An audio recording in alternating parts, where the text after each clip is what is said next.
Bueno, antes de hacer el video quiero dar una pequeña explicación. Esta es una visión desde afuera de México. O sea, cómo vemos la gente, los habitantes, los ciudadanos del continente, lo que está sucediendo en México. Y nosotros, como sabemos que el ejemplo es importantísimo y que realmente está haciendo escuela en todos los políticos del continente, aunque no lo acepten o no lo crean o no lo muestren. Entonces, lo nuestro es una interpretación desde los pueblos, o sea, cómo vemos, y sobre todo un acontecimiento que se va a dar dentro de un año. La elección es dentro de 6 meses, 6, 7 meses.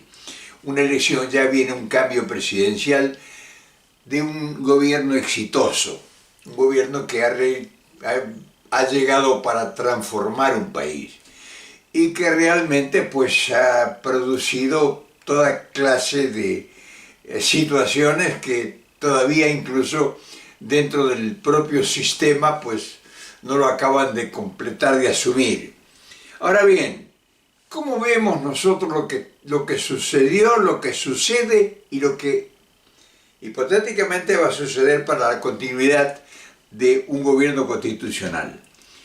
Y nosotros vemos a López Obrador como un labrador, como un sembrador, como uno que se levanta a la mañana, agacha la cabeza, agarra el arado en el surco y trabaja intensamente y solamente cuando llega la noche, después de 16 horas de trabajo, porque hace 2 turnos, como un labrador, como uno de los campesinos que uno conoció, 2 turnos hace, o sea, en el campo los aradores, la gente que cultiva, pues no tenía 8 horas de trabajo, trabajaban 24 horas, 15 horas, 16.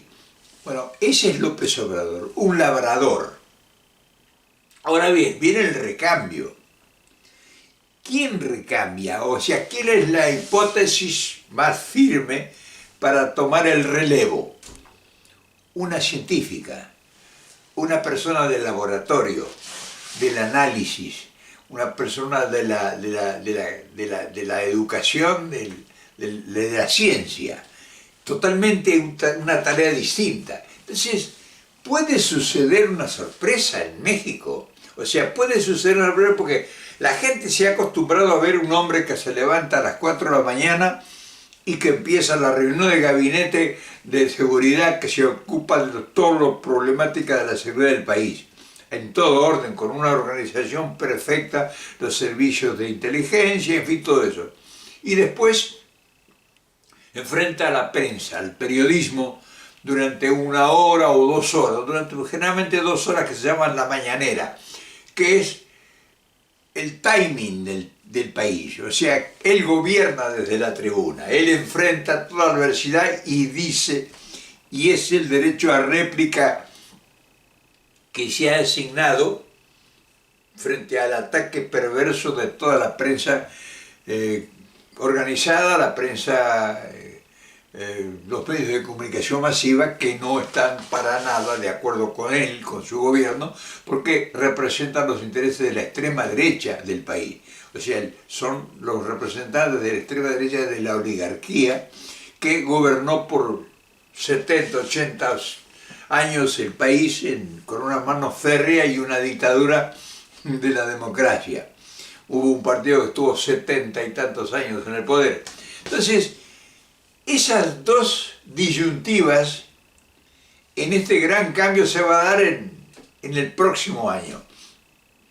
Todavía a López Obrador le queda 1 año de gobierno. Entonces, nosotros creemos que es un lindo tema porque es, digamos, vamos a tratar de dar una visión diferente, distinta, de cómo observamos a México políticamente hablando desde afuera. O sea, no queremos interceder en absoluto, ni siquiera tenía la pretensión esa. O sea, nosotros consideramos que lo están haciendo bien, muy bien, porque están gobernando para la gran mayoría. Es un gobierno del pueblo y para el pueblo.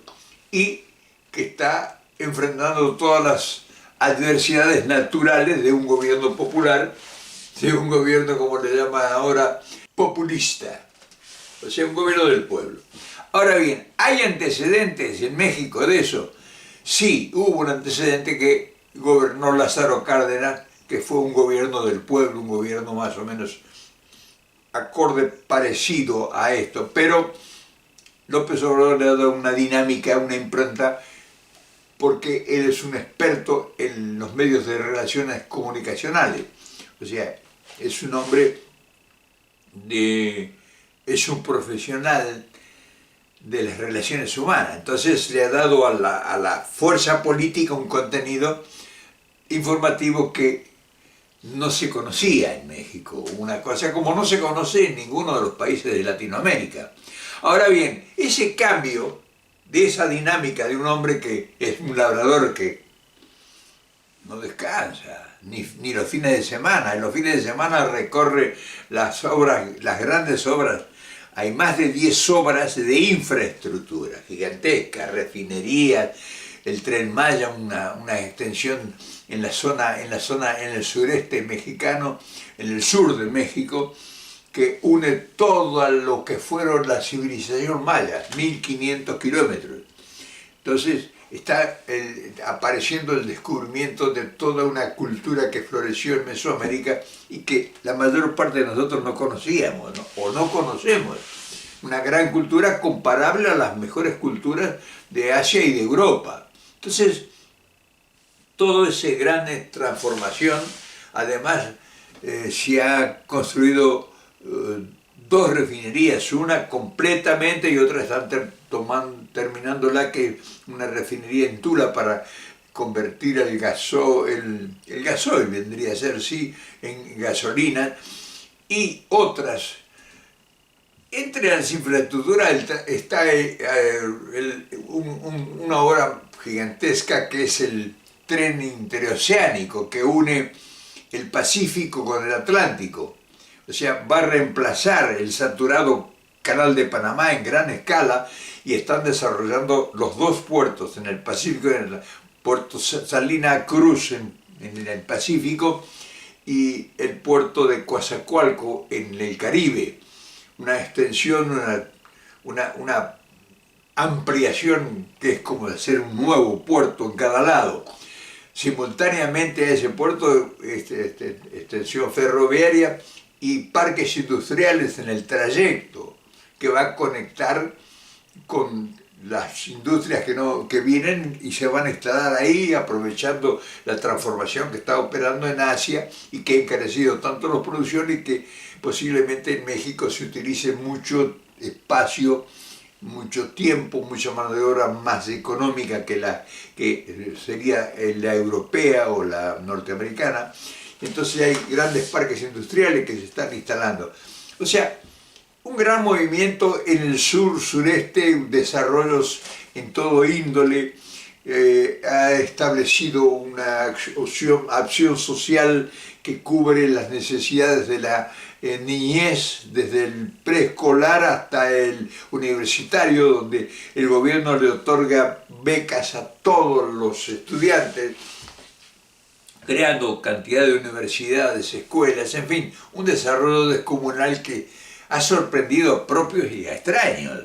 O sea, está bien. Entonces, todo lo que nosotros observamos desde afuera, no digamos que nos preocupa, porque solamente lo observamos con mucha intencionalidad, porque va a haber un cambio rotundo. O sea, la Claudia Sheinbaum, que es la persona que ha elegido el pueblo por voluntad propia a través de encuestas, o sea, se evitó el clásico dedazo, o sea, el ungido, el tapado, como le llamaban en México, y ha decidido este nuevo gobierno de López Obrador que el pueblo sea el quien decida quién va a gobernar su próximo. Les puso a la opinión pública 5 o 6 candidatos y la gente votó y eligió una de las 5 o 6 personas. Entonces, esta persona elegida, que es una profesora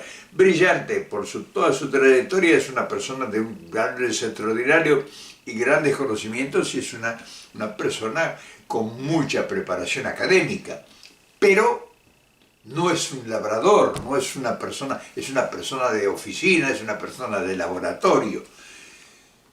Se va a extrañar López Obrador seguramente, porque yo no creo que la nueva presidenta salga todos los fines de semana a recorrer las poblaciones olvidadas en la sierra, en la montaña, o sea, donde nunca en la vida había pasado ni siquiera volando un presidente. Entonces, no sé, uno no sabe, pero supone que una persona de la academia, una persona del laboratorio, una persona que se ha pasado en la investigación científica y que ha hecho una carrera en ese plano, no sé en qué medida podrá reemplazar la movilidad que le dio ese empuje, ese vigor de la transformación que le dio López Obrador. Las bases están sentadas, o sea, el país tiene ya sentadas unas bases de justicia social, que es la que ha integrado a toda la población marginada y que el gobierno sostiene. Y lo más importante del gobierno de López Obrador son varias cosas importantes, pero lo más importante es un combate frontal a muerte contra la corrupción, que era uno de las asignaturas pendientes que tenía la historia de ese país. O sea, era un estigma que tenía la gran corrupción estabilizada que gobiernos conservadores pues enajenaron el país acorde con los planes foráneos que llegaron al país de ordenamiento y enajenaron prácticamente todo y ahora se ha empezado a recuperar eso. Entonces todo ese movimiento político, económico, industrial que está llevando adelante con tanto éxito el presidente Andrés Manuel López Obrador, pues ahora viene el recambio. Y el equipo que está formando la nueva ungida o la nueva ungida ya por el pueblo, pues habla muy bien porque son gente que ha estado en el equipo de trabajo de López Obrador. O sea, hay hasta ahora 3 o 4 personas que ha nombrado la nueva candidata y que son gente que ha sido compañera o acompañante del proceso de la cuarta transformación de López Obrador. Pero indiscutiblemente que va a producirse un cambio porque es una mujer, es la primera mujer que va a ser presidenta en México. La oposición pues está expectante porque no saben qué ella trae. Ella aparentemente sigue la escuela de López Obrador, ha sido una acompañante en todas sus gestiones, o sea, ha sido una persona del equipo íntimo del presidente. No es una persona que llega una desconocida. Ha habido, como es natural en todo muy gran movimiento político, unas decepciones que está eso todavía pendiente con un fuerte candidato, un hombre que tiene facultades y que es un hombre muy inteligente y que fue ministro de Relaciones Exteriores y que Marcelo Ebrard, que es un hombre que parece que no ha concluido con el conformarse con que él ha sido desplazado porque él supuestamente creía que iba a ser el elegido, el seleccionado por el pueblo. Entonces todas esas cosas están sucediendo en México y uno está atento porque uno de cierta manera lo toma como un ejemplo para el continente, porque López Obrador ha estado hablando de algo que nosotros conocemos y que hemos venido acunando nuestros ideales por años, por 70, 80 años, que es el continentalismo, que consideramos que el proyecto del continentalismo significa que la unidad del continente, que fue el viejo sueño de Simón Bolívar, va a ser la única manera de solucionar la problemática de toda nuestra marginación social que todavía padecen nuestros pueblos y nuestros países, sobre todo con la voracidad del poder financiero que ha caído mediante la corrupción sobre todos los valores que contienen los países. Entonces, hoy está prácticamente muchos de nuestros países, casi la mayoría, enajenado hasta el 50%, habiendo algunos que están enajenados en el poder corporativo hasta el 90%, como el caso de Argentina. Entonces, todas esas cosas a nosotros nos llama la atención y la curiosidad cómo se va a desenvolver este recambio de gobierno en un país donde está produciendo sensaciones en todo aspecto, y si uno tiene la fortuna o la capacidad o la oportunidad de observar minuciosamente todo lo que sucede, pues es algo inédito en el continente, porque que en tan poco tiempo, porque eso es lo que sorprende, en tan poco tiempo haya este hombre hecho tanta transformación y que está en marcha. O sea, varios proyectos ferroviarios de magnitud importante, incluso algunos proyectos ferroviarios abandonados por los gobiernos anteriores, está poniéndolos en valor actualmente, y ya algunos se está inaugurando. Ya inauguró, por ejemplo, el metro, o sea, el subterráneo de Guadalajara, y así sucesivamente. Otro de los grandes problemas que padece México son la falta de irrigación, o sea, la contaminación de sus ríos, sobre todo en el norte del país, donde la escasez de agua es bastante notable. Entonces está haciendo grandes obras hidráulicas, utilizando las aguas de los ríos que tienen muchas relaciones y asociación con Estados Unidos, o sea que tienen que repartirse el agua en sectores muy áridos de los desiertos del norte del país. En el sur, en cambio, tiene la proliferación de grandes manantiales y zonas boscosas. En fin, el sur es pródigo en riqueza, y me imagino que uno de los grandes valores que tiene México es el recurso del turismo. Es un país que tiene un sistema organizado de excelencia a primer nivel mundial en cuanto a turismo. Entonces todo eso es lo que va a pasar ahora de mano, o sea, va a haber el recambio. El movimiento obrero lo acompaña, el presidente lo ha venido acompañando a lo largo de toda su gestión, porque ha creado cantidad de fuentes de trabajo y le ha aumentado los sueldos, a todo el sueldo mínimo lo ha aumentado prácticamente a más del doble de cuando él llegó hace apenas 5 años. Otra de las cosas fundamentales que López Obrador ha llevado con mucho éxito hasta el final de su gestión es que ha mantenido la inflación estable. O sea, no han aumentado los combustibles para nada. Por eso incluso compró una refinería en Estados Unidos para acrecentar la generación de gasolinas, que compraba México prácticamente más de la mitad.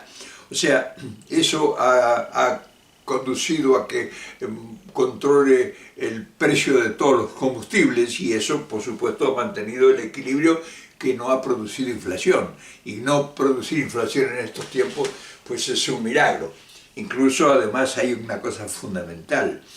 La deuda externa está controlada y no ha contraído, a pesar de las grandes obras de infraestructura, a pesar de las grandes obras, de las grandes transformaciones, de los grandes proyectos que están en marcha, finalizándose exitosamente, no ha contraído un solo dólar en deuda, ha aumentado la deuda externa. Entonces lo ha financiado con los valores que recuperó al eliminar la corrupción. O sea, la mitad, antes en México un proyecto cualquiera valía siempre el doble de su verdadero costo, porque la otra mitad, la otra parte del doble era parte de las corrupciones que se hacían. Un proyecto que costaba 100 millones de dólares, de verdad ese era el costo original. Por el tema de los contactos y corrupciones se llegaba a 200 millones de dólares. Entonces, al eliminarse eso, pues cuenta con los capitales propios. Otra de las cosas fundamentales que López Obrador ha logrado es cobrarle los impuestos a todas las grandes corporaciones, que antes no pagaban impuestos. Entonces, eso es un ingreso extraordinario que no se tenía previsto, por eso está financiando las obras. Por ejemplo, ahora acaban de legalizar automóviles ilegales que pueden entrar a Estados Unidos temporalmente. Bueno, con un aporte mínimo de la tercera parte o menos de la tercera parte de su real valor del auto, han podido localizar en México, legalizarlo, y ese ingreso ha generado millones de dólares que están siendo utilizados en la construcción de todo el arreglo, el arreglo de las calles y de las carreteras y todo. Entonces es un dinero que llega por medio de una operación del Estado y va directamente al pueblo. Y así sucesivamente. Yo me cansaría de hablar, o sea, no tengo el conocimiento necesario, pero quería destacar esto porque es un tema muy importante y muy caro a nuestros intereses en Latinoamérica. O sea, uno de los factores preponderantes que López Obrador es un ejemplo es en la comunicación, cosa que para nosotros es uno de los talones de Aquiles que tenemos. Nosotros no disponemos en el continente de comunicación. O sea, la comunicación está en manos del poder corporativo, que tiene sus agencias, que tiene sus canales de televisión, sus canales de radio, y que operan independientes defendiendo los intereses de las grandes oligarquías, o sea, de los grandes capitales. Pero el pueblo o los gobiernos, no solo que no tienen información, sino que no tienen derecho a réplica incluso. Entonces la mentira es profundamente fundamental en todo eso y desestabilizan cualquier gobierno. Una de los factores más preponderantes que el gobierno de López Obrador ha luchado y que no ha podido poner en caja, en lugar, es el sistema judicial, que es el mismo sistema judicial, una copia en todo el continente. O sea, ya no hay golpes militares como antiguamente existían, sino ahora son golpes blandos, o sea, golpes del Poder Judicial, juicios, jueces, fiscales y todo ese aparato fue en función de los intereses de los poderosos. Entonces, todas esas cosas nosotros lo vemos y al observarlo pues decimos, bueno, muy bien, ahora viene el cambio, pero viene el cambio de un labrador, como te digo, un hombre que no para durante las 24 horas del día, pues ya a las 4 de la mañana él dice que está levantado y a las 5 ya tienen la reunión del gabinete de seguridad.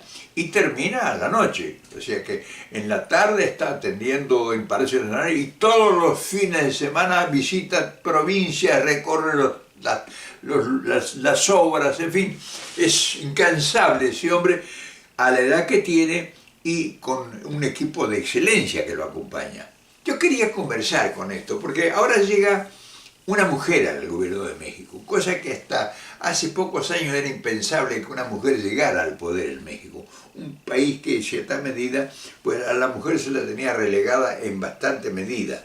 Entonces hoy aparece una nueva opción y una nueva experiencia también. Entonces a nosotros realmente nos llama muchísimo la atención y estamos muy atentos porque se da un cambio en democracia con una responsabilidad sobre las espaldas del pueblo, no con un destino elegido por un grupo de intereses, sino porque el pueblo ha decidido que esa señora Claudia Sheinbaum sea posiblemente la ungida presidenta dentro de 6-7 meses. Entonces yo quería conversar con esto porque para nosotros es una experiencia para observarla con mucho cuidado porque aquí hay grandes enseñanzas, por lo que este gobierno que ha hecho, por la forma que se ha conducido, por la manera de administrar el interés público, por la honestidad de sus procedimientos, por todo el desarrollo de una planificación que nosotros carecemos. Nosotros en Latinoamérica generalmente casi no existen proyectos de gobierno,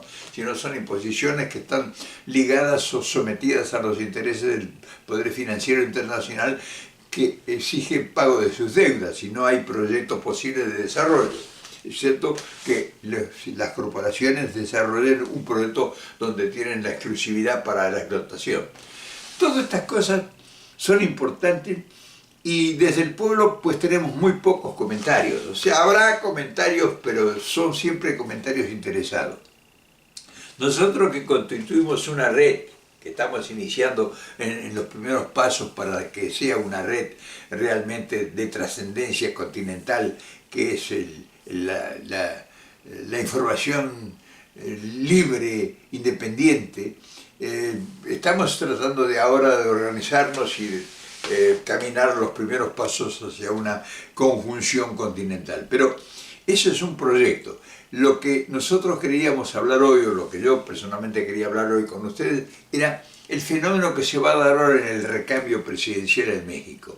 Termina una etapa de un labrador y empieza una etapa de una científica. ¿Cuál será la sorpresa? ¿Va a ser igual? No, no va a ser igual seguramente, pero es expectante porque realmente es un fenómeno que nunca se había dado, por lo menos que nosotros tengamos conocimiento. Y ustedes son testigos y partícipes de todo esto, y no podían estar ajenos a saber que un labrador que agacha la cabeza en el surco a las 4 de la mañana y que durante 16 horas hace 2 turnos de trabajo durante los 365 días del año, es un fenómeno extraño, una rara avis que no se conocía en nuestro continente. Y a través de estas informaciones y de estas conversaciones, de estas charlas desordenadas que nosotros hacemos, pues te lo hemos presentado, y ahora viene el advenimiento de la ciencia, de una científica que va a tomar el poder. ¿Qué va a pasar en México? Seguramente van a hacer las cosas bien, pero es expectante el desafío, y ahí estamos nosotros atendiendo lo que posiblemente se va a dar como un milagro. Mañana nos volvemos a ver, ¿qué te parece?